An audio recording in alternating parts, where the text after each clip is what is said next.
Shalom, sejenak bersama Alkitab.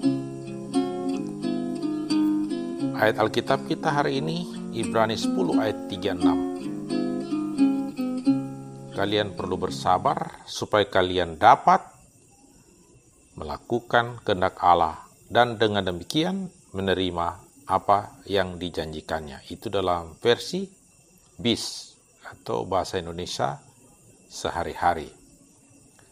Mari kita lihat bagaimana penulis kitab Ibrani ini mau memberikan pengajaran tentang kesabaran. Perlunya bersabar. Ada 3 serangkai kebajikan Kristen yang diajarkan dalam Alkitab. Itu adalah iman, pengharapan, dan kasih. Iman artinya mendasarkan kehidupan pada anugerah Tuhan. Kasih adalah praktik iman dalam hidup sehari-hari. Sedangkan pengharapan melihat jauh ke depan kepada penggenapan janji-janji Allah yang setia. Nah, pada nas ini, penulis Ibrani mengungkapkan alasan kedua agar para pembacanya bertekun dalam iman. Namun dalam ketekunan mereka dalam iman, mereka perlu penguasaan diri dalam hal bersabar. Itulah sebabnya kalian perlu bersabar, kata penulis kitab Ibrani ini, supaya kalian dapat melakukan kehendak Allah, dengan demikian menerima apa yang dijanjikannya. Menguasai diri untuk menjadi sabar adalah sesuatu praktek kehidupan untuk mencapai hal-hal yang baik di atas dunia ini.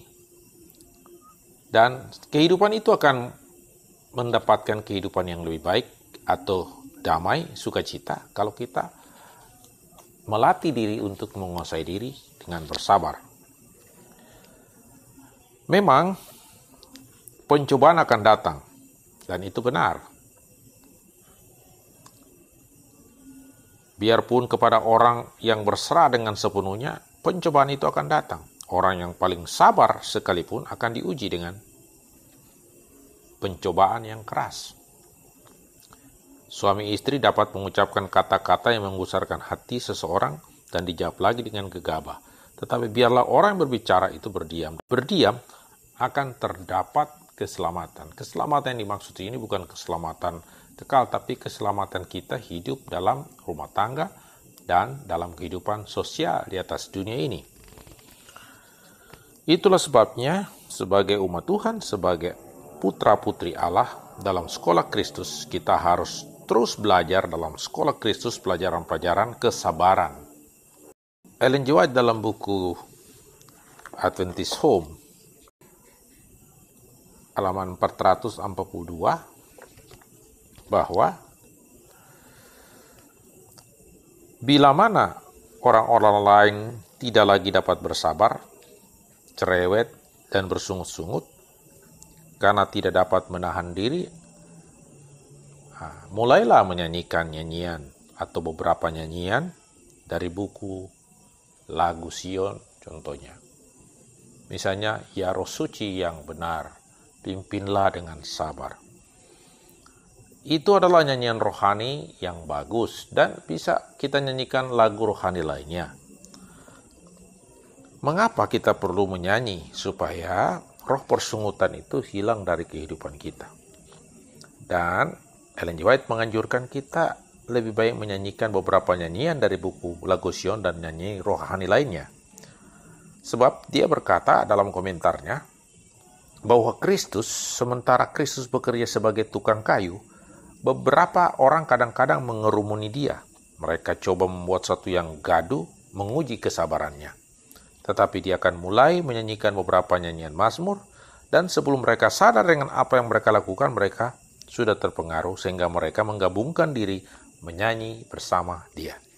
Oleh pengaruh Roh Suci, mereka berbuat demikian. Itu dalam komentar Ellen G. White dalam buku Adventist Home, halaman 442 dan 443.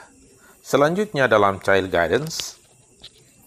Guidance Ellen G. White kemudian mengungkapkan di halaman 475 bahwa teladan Kristus yang sempurna dan anugerah Allah berikan kepada manusia. Nah, perhatikan ini, underline. Teladan Kristus yang sempurna dan anugerah Allah diberikan kepada manusia untuk menyanggupkan dia mendidik anak-anaknya lelaki dan perempuan supaya menjadi putra dan putri Allah.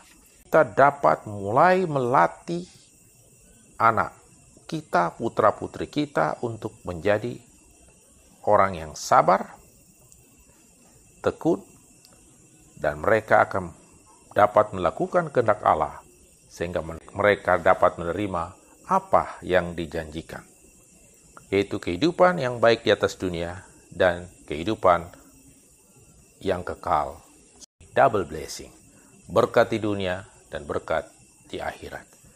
Kiranya Tuhan Yesus memberkati kita.